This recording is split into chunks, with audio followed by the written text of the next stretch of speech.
नमस्कार, उत्तराखंड समाचार में आपका स्वागत है। मैं प्रियम शंकर झा। सबसे पहले मुख्य समाचार।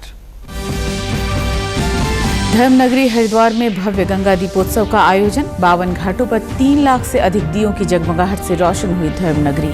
500 ड्रोन द्वारा हो रहा है आकर्षक ड्रोन शो।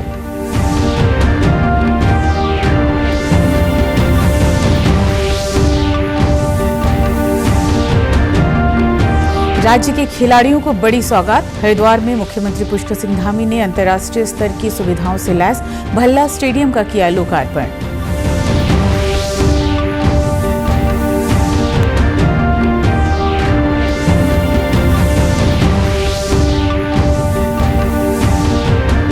केदारनाथ उपचुनाव को लेकर अपर पुलिस महानिदेशक ने रुद्रप्रयाग जिला प्रभारी के साथ वीडियो कॉन्फ्रेंसिंग पर की समीक्षा बैठक। भारत निर्वाचन आयोग के दिशा निर्देशों का कड़ाई से अनुपालन करने के दिए निर्देश।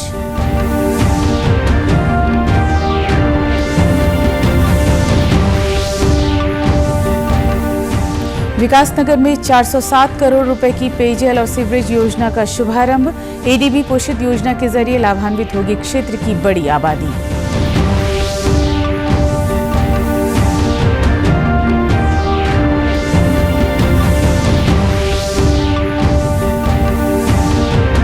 और पेंशन भोगियों की सुविधाओं के लिए देहरादून में भारतीय स्टेट बैंक की 5 शाखाओं में शिविर का आयोजन। पेंशन भोगियों के डिजिटल जीवन प्रमाण पत्र के साथ ही विभिन्न डिजिटल तरीकों के बारे में दी गई जानकारियां। अब समाचार विस्तार से। राज्य स्थापना दिवस के अवसर पर आज धर्मनगरी हरिद्वार में भव्य गंगा दीपोत्सव कार्यक्रम का आयोजन किया जा रहा है। इस आयोजन के तहत हरिद्वार में आज 52 घाटों पर 3 लाख से अधिक दिए जलाए गए हैं। दीपोत्सव कार्यक्रम में दीपोत्सव के अलावा भजन संध्या का भी आयोजन किया गया। आपको बता दें कि इस कार्यक्रम में मुख्यमंत्री पुष्कर सिंह धामी बतौर मुख्य अतिथि शामिल हुए। इस अवसर पर मुख्यमंत्री ने कहा कि प्रधानमंत्री द्वारा जो घोषणा की गई थी कि 21वीं सदी का तीसरा दशक उत्तराखंड का दशक होगा, उसको सार्थक बनाने की कामना के साथ आज ये दीपदान किया जा रहा है। और इस खबर पर ज्यादा जानकारी के लिए सीधा जुड़ते हैं हमारे संवाददाता देवेंद्र शर्मा से। देवेंद्र, आप तक हमारी आवाज आ रही है?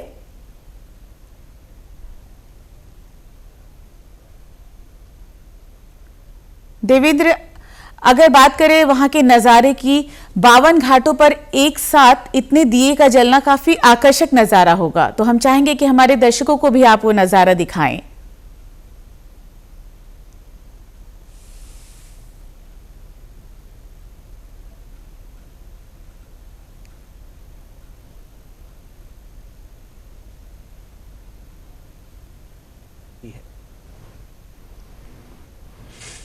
और पुणे का खड़गवासला विधानसभा क्षेत्र के मतदाताओं को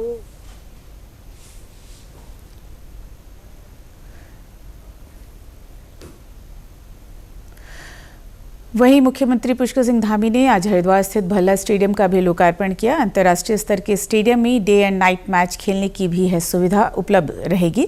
इस स्टेडियम के निर्माण से यहां पर स्थानीय युवाओं को खेलने और कोचिंग पाने का अवसर मिलेगा, जिससे उन्हें प्रदेश और राष्ट्रीय स्तर पर भी अपनी प्रतिभा का प्रदर्शन करने का मौका मिलेगा। जो हरिद्वार में एक अंतर्राष्ट्रीय स्तर का ये क्रिकेट स्टेडियम आज इसका लोकार्पण हुआ है, और साथ में अन्य भी योजनाओं के खेल योजनाओं के लोकार्पण हुआ है। निश्चित रूप से इन योजनाओं के लोकार्पण से, इन स्टेडियम के आज प्रारंभ हो जाने से इस हरिद्वार क्षेत्र में एक स्थान जहां से हमारे खिलाड़ियों को अपनी प्रतिभा का प्रदर्शन करने का अवसर मिलेगा, उनकी प्रतिभाओं का विकास होगा, और निश्चित रूप से ये हरिद्वार के विकास में भी एक मील का पत्थर साबित होगा। मैं सभी हरिद्वार वासियों को आज इस स्टेडियम के शुरू होने की सबको शुभकामनाएं देता हूँ, बहुत बधाई देता हूँ। केदारनाथ उपचुनाव को सकुशल संपन्न कराए जाने को लेकर प्रदेश के अपर पुलिस महानिदेशक एपी अंशुमान ने आज देहरादून में रुद्रप्रयाग जिले के प्रभारी के साथ वीडियो कॉन्फ्रेंसिंग के जरिए समीक्षा बैठक की। उन्होंने उपचुनाव के दौरान भारत निर्वाचन आयोग के दिशा निर्देशों का कड़ाई से अनुपालन करने के पुलिस अधिकारियों को निर्देश दिए। साथ ही निर्धारित मानक के अनुसार पुलिस बलों की तैनाती के लिए कार्य योजना बनाने के भी निर्देश दिए। अपर पुलिस महानिदेशक ने बताया कि केदारनाथ उपचुनाव में 162 मतदान केंद्र और 173 175 मतदेय स्थल बनाए गए हैं। साथ ही जिले को 27 सेक्टर और 2 जोन में बांटा गया है। इनकी निगरानी के लिए 8 FST और 10 SST टीमों का गठन किया गया है। विकासनगर में स्थानीय विधायक मुन्ना सिंह चौहान ने 407 करोड़ रुपए की पेयजल और सीवरेज संबंधित योजना का शुभारंभ किया। विकासनगर के बाबूगढ़ में भूमि पूजन के साथ योजना की शुरुआत की गई। इस दौरान क्षेत्रीय विधायक मुन्ना सिंह चौहान ने कार्यदायी संस्था समेत तमाम संबंधित विभागों के अधिकारियों से प्रोजेक्ट को लेकर चर्चा भी की।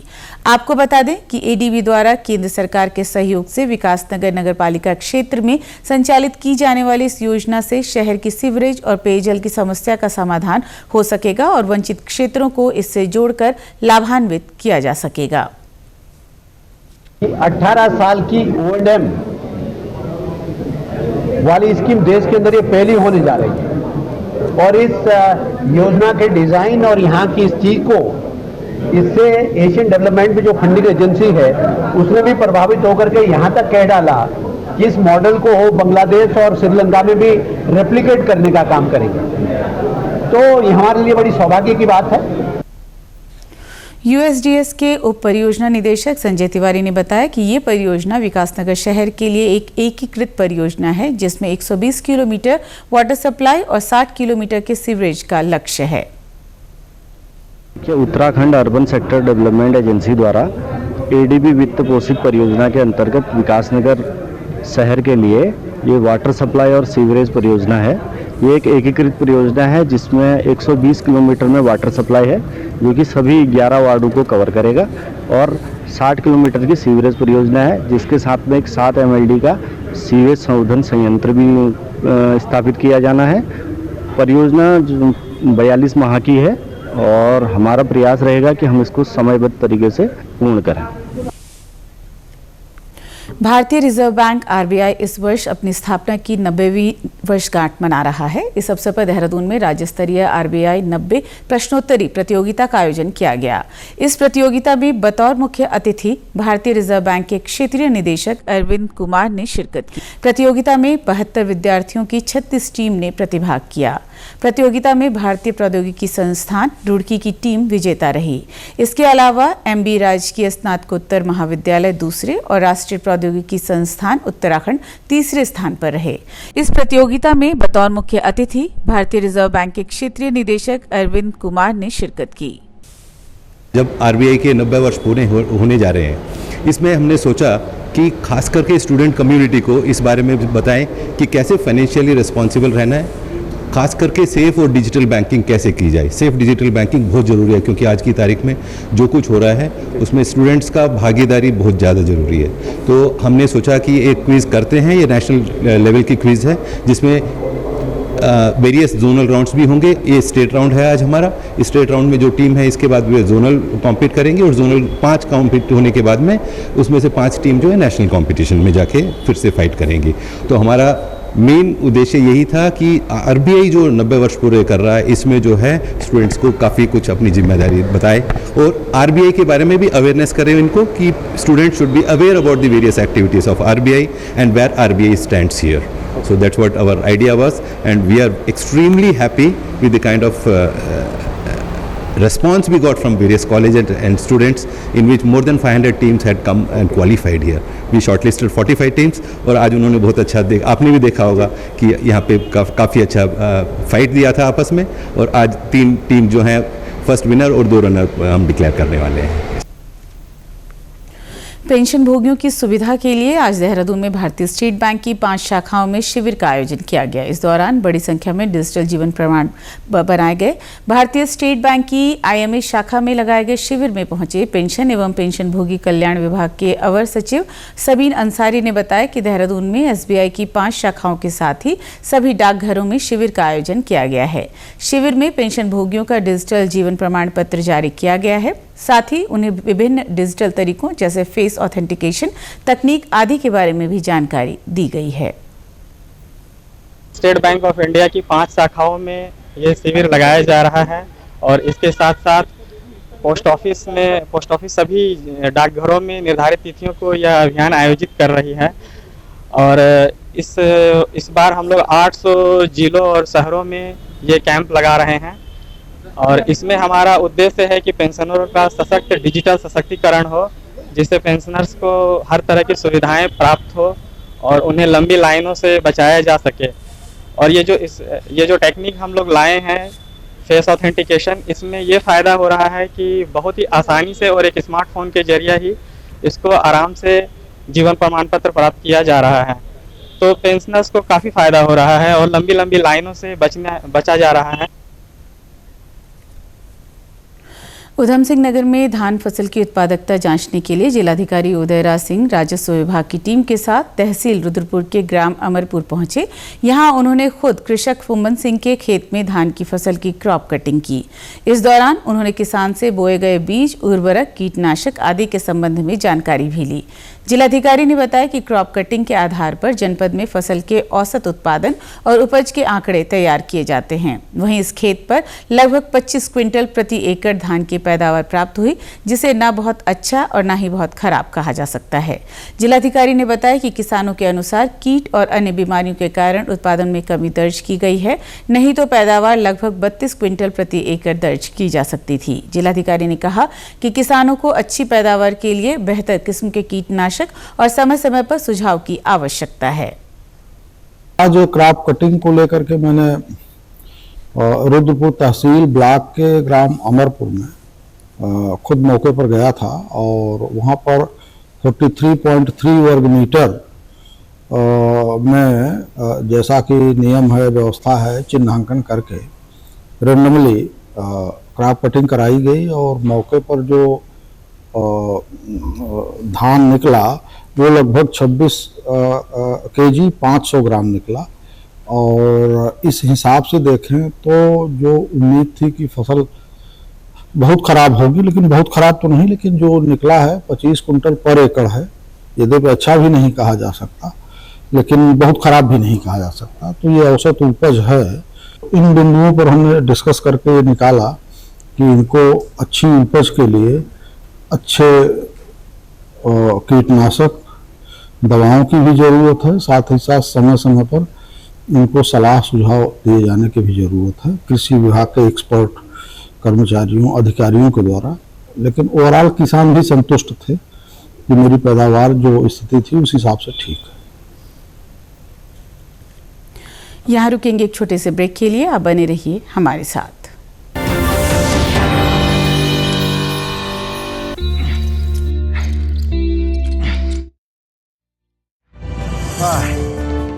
सोचिए, अगर असल जिंदगी में ऐसी हालत हो तो कितनी मुश्किलें होती हैं, लेकिन शुक्र है बैंकिंग के लिए नहीं।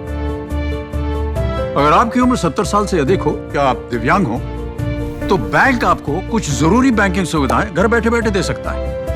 आरबीआई कहता है, जानकार बनिए, सतर्क रहिए।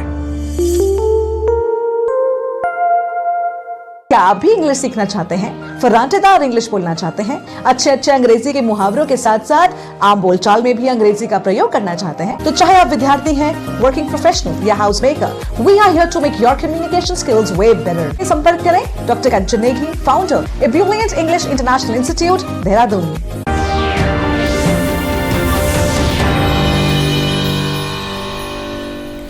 ब्रेक के बाद एक बार फिर से आपका स्वागत है। क्षेत्रीय सेवा योजना कार्यालय अल्मोड़ा में आज जिले के बेरोजगार युवाओं के लिए रोजगार मेले का आयोजन किया गया। मेले में बड़ी संख्या में युवाओं ने हिस्सा लिया। रोजगार मेले में अल्मोड़ा, उधम सिंह नगर और बाहरी राज्यों की 6 कंपनियों में 265 रिक्तियों के सापेक्ष कंपनी प्रतिनिधियों ने साक्षात्कार लिए और सफल अभ्यर्थियों को नियुक्ति पत्र दिए। क्षेत्रीय सेवा योजना अधिकारी राजेंद्र कुमार पंत और कंपनी प्रतिनिधियों ने रोजगार मेले को लेकर अभ्यर्थियों को जानकारी भी दी।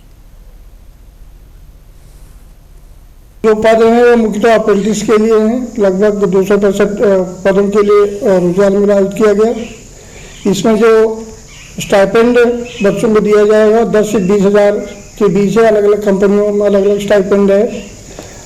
और जो हमारी सरकार की जो मुख्य मंशा है कि ग्रामीण क्षेत्रों के बेरोजगार युवकों को रोजगार मेलों के माध्यम से रोजगार दिया जाए, उसी कड़ी में यह हमारा रोजगार मेला आयोजित किया गया। और भविष्य में भी इस प्रकार के मेले हम लगाते रहेंगे ताकि यहाँ के हमारे बेरोजगार नवयुवक जो ग्रामीण क्षेत्र में मुख्यतः निवास करते हैं तथा शहरी क्षेत्र दोनों के लिए अधिकाधिक रोजगार के अवसर उपलब्ध हो सके। वहीं रोजगार मेले में नियुक्ति मिलने पर युवा काफी खुश नजर आए। जो रोजगार कार्यालय है वहाँ पर मैं आई हूँ, तो यहाँ मैं LIC के थ्रू क्या कहते हैं LIC एजेंट बनी हूँ। तो मैं सरकार को भी धन्यवाद देना चाहती हूँ कि वो इस तरह से बेरोजगारों की हेल्प कर रही है। जो अभी अल्मोड़ा में हमारे एम्प्लॉयमेंट ऑफिस के पास में अभी ये रोजगार मेला लगा हुआ है, जिसमें काफ़ी अच्छे अवसर प्रदान हो रहे हैं बच्चों को। इसमें अभी 5 से 6 कंपनियाँ आई हुई हैं अच्छी से अच्छी। LIC जिसमें शामिल है, MRF है, वोल्टास है, काफ़ी अच्छी कंपनियां जिसमें आई हुई हैं, जिसमें रोजगारों के लिए काफ़ी अच्छे अवसर प्राप्त हो रहे हैं। कुमाऊनी भाषा के संवर्धन और उसके प्रोत्साहन के लिए चंपावत जिला मुख्यालय के गौरल चौड़ मैदान में 10 नवंबर से 12 नवंबर तक 3 दिवसीय राष्ट्रीय कुमाऊनी भाषा सम्मेलन का आयोजन किया जा रहा है। इस सम्मेलन में प्रदेश भर के कुमाऊनी साहित्यकार, लेखक, जनकवि और जानकार प्रतिभाग कर रहे हैं। इस अवसर पर वक्ताओं ने कुमाऊनी भाषा के साहित्य विकास और विस्तार पर मंथन किया। कार्यक्रम के संयोजक डॉक्टर भुवन चंद्र जोशी ने बताया कि कुमाऊनी भाषा सम्मेलन का उद्देश्य है कि भाषा के मूल को संरक्षित किया जा सके। उन्होंने कहा कि इसके लिए जगह जगह कार्यक्रमों का आयोजन कर भाषा के संवर्धन के लिए प्रयास किए जाने चाहिए। कुमाऊनी भाषा सम्मेलन का उद्देश्य ये है कि हमारी कुमाऊनी भाषा धीरे धीरे विलुप्ति कगार पर पहुंच रही है।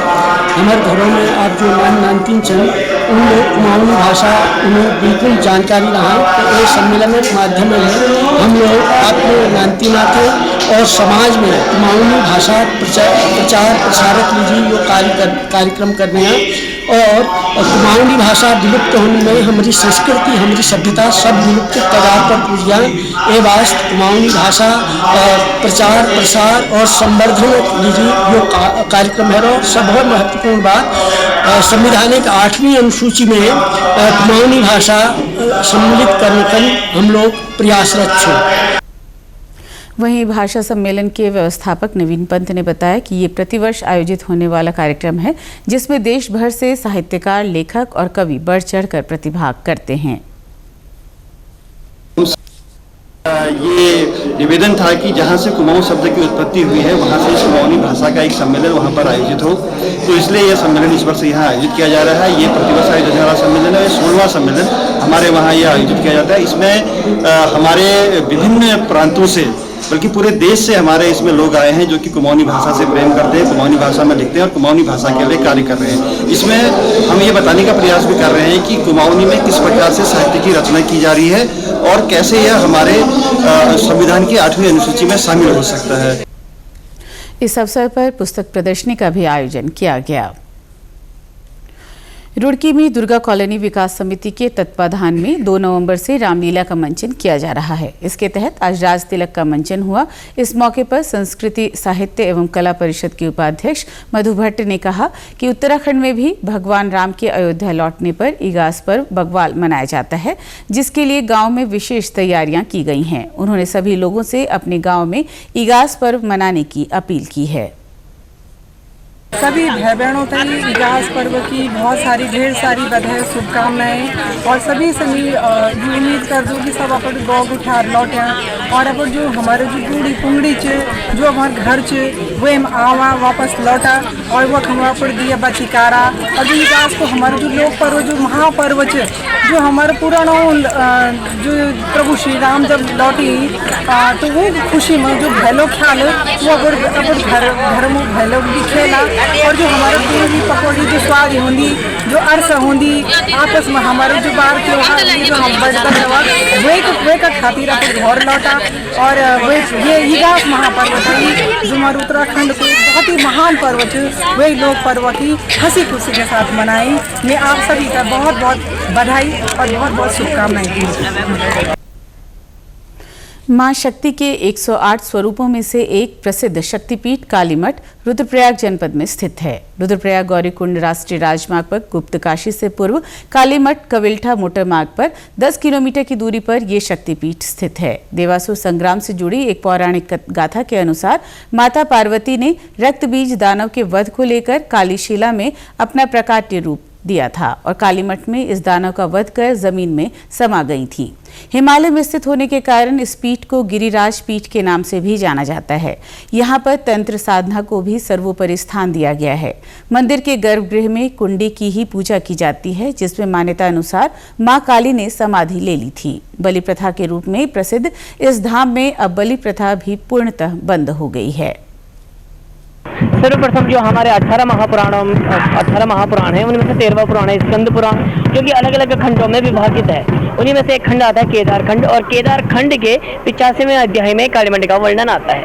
केदार खंड के 85वें अध्याय के प्रथम श्लोक का वर्णन है, जो कि महर्षि वशिष्ठ द्वारा बताया गया है। केदार मंडले दिव्य मंदाकिन्या प्रेतरे सरस्वत्यास्त्रे सौम्य काली तीर्थम इति स्मृतम, अर्थात जो केदारनाथ से मंदाकिनी नदी आ रही है और मंदाकिनी नदी के बाईं तट और सरस्वती नदी के किनारे पे काली तीर्थ बसा हुआ है। इस स्थान पे भगवती माता महाकाली ने 9 लाख से 55 लाख करोड़ की सेना से रक्त बीज राक्षस का वध किया है, और तत्पश्चात भगवती माता महाकाली इस स्थान पे अंतर्ध्यान हो गई है। इस स्थान पे भगवती माता महाकाली को 33 करोड़ देवी देवताओं के माध्यम से जागृत किया गया। तत्पश्चात भगवती महाकाली ने रक्त बीज राक्षस का इस स्थान पे वध किया है। इस स्थान पर जो है भगवती महाकाली का ये सिद्ध पीठ है, उत्तर भारत का प्रधान तंत्र पीठ है। इस स्थान पर भगवती महाकाली ने शक्तिशाली जो राक्षस था रक्त बीज, उसको यहाँ पर भगवती महाकाली ने मारा है। और रक्त बीज को मारने के बाद देवी जो है इस मंदिर के अंदर बीच में जो गर्भ गुफा में जो यंत्र है, उस यंत्र के नीचे देवी समाहित हुई है। और यंत्र साल में एक बार खुलता है, शारदीय नवरात्र। शरद काले महापूजा क्रियते याच वार्षिकी, शरद काल में एक बार यहाँ पर महापूजा होती है। शरद ऋतु में जो अभी जो 1 महीने पहले जो नवरात्रे गए, आश्विन मास के नवरात्रे, उन्हीं नवरात्रों में भगवती का यहाँ पर पूजन हुआ। अष्टमी की रात्रि को कुंड खुला, और यहाँ पर जो है नजदीक में जो है रक्त बीज शिला है, नदी सरस्वती नदी है ये। सरस्वती नदी आपने सुना हो, सरस्वती नदी केवल माना में दर्शन होते हैं और कहीं नहीं है, लेकिन यहाँ पर सरस्वती है। और इसका वर्णन आता है स्कंद पुराण के केदार खंड में, इसका वर्णन आता है। तो यहाँ पर जो है सरस्वती के किनारे जो है प्रेत शिला है। प्रेत शिला का मतलब होता है रक्त बीज शिला। जब माता ने रक्त बीज को मारा, उसका जो सिर रह गया था उसको माता ने फेंक दिया था, तो वो सरस्वती नदी के किनारे के तट पे है। और यहाँ पर जो मेन है, वो जो मेन चमत्कार है, जो कहीं नहीं है पूरे विश्व में, पूरे उत्तर भारत क्या, दक्षिण भारत क्या, पश्चिम भारत क्या, पूर्व भारत क्या, कहीं भी जो मेन चमत्कार है वो ये है कि अष्टमी की रात्रि को जब यहाँ पर महापूजा होती है, तो जो मसाले हैं यहाँ पर जो है लोग मसाले उस पत्थर मारते हैं, वो पत्थर से जो है खून निकलता है, रक्त निकलता है आज भी। केदारखंड, स्कंद पुराण और देवी भागवत समेत कई पुराणों में इस स्थान पर काली माता का वर्णन मिलता है। यहाँ माँ काली, माँ सरस्वती और माँ लक्ष्मी के मंदिर मौजूद हैं, जिनकी नित्य पूजा की जाती है। ये तो बहुत पुराना मंदिर है, सत्ययुग से चल रहा है, और ब्रह्मा जी ने यहाँ लक्ष्मी मंदिर में अखंड दीप रखा है। और लक्ष्मी माता यहाँ जो है वो बहुत विभिन्न है। लक्ष्मी माता सवार है शेर पे, क्योंकि वो आसुर निग्रह के लिए तैयार है। और लक्ष्मी माता के साथ साथ अष्टभैरव और अष्टलक्ष्मी है। और अंदर गर्भगृह में एक शिवलिंग है, वो शक्ति और शिव दोनों हैं उसमें। वो बहुत ऐसे प्राचीन है, बहुत पुराना है, और उसका तो एक ही बार दिन में दर्शन होता है, बहुत सवेरे। और इसके अलावा यहाँ एक हवन कुंड भी है, वो भी ब्रह्मा जी के समय से है, वो अभी भी चालू है वहाँ से, ठीक है। और बाहर 2 मंदिर है, वो सरस्वती माता और गौरी शंकर का। नवविवाहित दंपति जोड़ा हो या फिर किसी ने घर में नई वस्तु की खरीदारी की हो, वो सबसे पहले मां काली का आशीर्वाद लेने यहाँ पहुँचते हैं। माना जाता है कि मां काली अपने भक्तों की हर मनोकामनाएं हमेशा पूर्ण करती हैं। ने बहुत महानता सुनी थी काली माता के मंदिर की। हम लोग उर्की मठ आए हुए थे, तो वहाँ से फिर हम यहाँ दर्शन करने के लिए आए हैं माता के। हाँ, सारे परिवार है, मेरी बीवी हैं, मेरे बच्ची है, दामाद हैं, और ये छोटा नाती है। बहुत अच्छा लग रहा है, बहुत शांति लग रही है मन को। बहुत अद्भुत चीज़ें देखी हैं, बहुत पुरानी चीज़ें, बहुत अच्छा है, बहुत ही बढ़िया। यहाँ पे जो नए विवाहित जोड़े रहते हैं वो सारे यहाँ पे माता काली माता का दर्शन करने आते हैं, और ये बहुत प्रसिद्ध देवी है हमारे यहाँ। तीनों लोकों में आतंक का पर्याय बने रक्तबीज दानव को माँ काली ने इसी स्थान पर संहार किया था, और उसके बाद माँ काली यहीं से समाधि ले ली थी। ऐसा भी कहा जाता है कि माँ काली ने रक्तबीज दानव के सिर को काटकर काली शिला में फेंक दिया था, और आज भी अष्टमी की रात्रि को जब कोई भक्त उस पत्थर पर, उस काली शिला पर पत्थर मारता है, तो रक्त की धाराएं निकलने लगती हैं। आज दुनिया के कोने कोने से माँ काली के दर्शन करने लोग यहाँ पहुँचते हैं और माँ भगवती उनकी मनोकामनाएं पूर्ण करती हैं। आसपास के नवविवाहित और जो लोग नई वस्तुएं खरीदते हैं वो भी सबसे पहले इस स्थान पर आते हैं और माँ भगवती से आशीर्वाद प्राप्त करते हैं। Kuldeep Rana, DD news, Kalimath. युवा कल्याण विभाग के तत्वाधान में मिनी स्टेडियम हल्द्वानी में आज से जिला स्तरीय खेल महाकुंभ की शुरुआत हो गई है। 11 नवंबर से 22 नवंबर तक होने वाले जिला स्तरीय खेल महाकुंभ में 16 खेल प्रतियोगिता आयोजित की जा रही है। इसमें पिछले वर्ष प्रायोगिक तौर पर शुरू किए गए मलखम्ब और मुर्गा झपट जैसे पारंपरिक खेल को अब अनिवार्य रूप से शामिल कर लिया गया है। इसके साथ ही न्याय पंचायत और विकास खंड स्तर पर जीत दर्ज कर चुके खिलाड़ियों को यहाँ जिला स्तर पर खेलने का मौका दिया जा रहा है, जबकि कुछ विशेष खेलों में सीधे तौर पर एंट्री भी दी जा रही है। इस प्रतियोगिता में जीतने वाले खिलाड़ियों को राज्य स्तर पर खेलने का मौका दिया जाएगा। नैनीताल जनपद के युवा कल्याण अधिकारी प्रतीक जोशी का कहना है कि उत्तराखंड को इस बार राष्ट्रीय खेलों की मेजबानी का अवसर मिला है, जिसे देखते हुए खिलाड़ियों का उत्साह और भी बढ़ गया है। इलेक्ट्रॉनिक कल्चर जो आजकल हम देख रहे हैं, मोबाइल में बच्चे लगे रहते हैं, इलेक्ट्रॉनिक कल्चर से निकाल के playground culture, E culture to P culture, ये हमारा एम है, ताकि बच्चे प्लेग्राउंड पे आके खेलें, ताकि उनकी हेल्थ और मेंटल और फिजिकल दोनों हेल्थ पे अच्छा इफेक्ट पड़े। ये हमारा इसमें मेन एम है। पिछली बार की तरह इस बार भी ऑलमोस्ट सारे गेम्स हमने जो गेम्स हैं वो इसमें रखे हैं। पिछली बार की तरह इस बार भी न्याय पंचायत, फिर वहाँ से जीत के ब्लॉक और उसके बाद जनपद स्तरीय प्रतियोगिता हम लोग करा रहे हैं। इस बार हमने 2 इवेंट्स जो हमारे ट्रेडिशनल गेम्स हैं उनको परमानेंट इवेंट्स की तरह रखा है, जो कि मलखम्ब का एक गेम है और एक मुर्गा झपट का गेम है। पहले ये ट्रायल की तरह होते थे और स्टेट लेवल पे होते थे। इस बार ज़िले में इस बार हमने इसको एज एन इवेंट रखा है। और इसके अतिरिक्त 16 गेम्स जैसे athletics, kabaddi, kho kho, volleyball, badminton, judo, karate, basketball इत्यादि इत्यादि, ये सब गेम्स इसमें हम करा रहे हैं। इस बार हमारा जिला स्तरीय जो गेम है खेल महाकुंभ के, वो 11 नवंबर से 22 नवंबर तक होने हैं। कुछ गेमों में टीमें नीचे से आएंगी, कुछ गेमों में डायरेक्ट यहाँ पर पार्टिसिपेशन है और यहाँ पर जो जीतेंगे वो स्टेट में हमें वो हमारे जो बच्चे हैं वो स्टेट में रिप्रेजेंट करेंगे। ये हमारा इसलिए भी महत्वपूर्ण है इस बार गेम, क्योंकि ये एक रनअप है। हमारी माननीय मंत्री जी रेखा आर्या मैम का भी ये कहना है कि ये गेम्स जो है हमारे, ये रनअप हैं बेसिकली। इस बार राष्ट्रीय गेम जो नेशनल गेम्स उत्तराखंड पहली बार करा रहा है, 38 नेशनल गेम्स, उसका रनअप है। वहीं जिला स्तरीय खेल महाकुंभ का शुभारंभ करने वाली नैनीताल जनपद की जिला पंचायत अध्यक्ष बेला तोलिया ने खिलाड़ियों का उत्साहवर्धन किया और खिलाड़ियों को अग्रिम बधाई दी। जी, आज मिनी स्टेडियम हल्द्वानी में जनपद स्तरीय खेल प्रतियोगिताएं हो रही हैं, जिसमें सबसे पहले न्याय पंचायत स्तर पर, फिर विकासखंड स्तर पर, आज जिला स्तरीय यहाँ पर जितने भी बच्चे चुनकर आए हुए हैं या अन्य बच्चे भी यहाँ पर खेल महाकुंभ के लिए आए हुए हैं। और जो भी प्रतियोगिताएं जीत के जाएंगे, चाहे वो बास्केटबॉल हो, दौड़ हो या मलखम्ब गेम हो, उसमें फिर ये जो चुने हुए बच्चे फिर राज्य स्तरीय, फिर नेशनल तक जाएंगे। तो सभी बच्चों को मैं ढेर सारी शुभकामनाएं और बधाइयाँ देती हूँ। प्रदेश से जुड़े अपडेट्स के लिए आप हमसे सोशल मीडिया के माध्यम से भी जुड़ सकते हैं। हमारा एक्स हैंडल है DD News_देहरादून, हमारा फेसबुक पेज है DD News उत्तराखंड, हमारे YouTube channel DD News Uttarakhand को भी आप सब्सक्राइब करें और हमारे Instagram page DD News Uttarakhand को भी आप फॉलो करें। नमस्कार।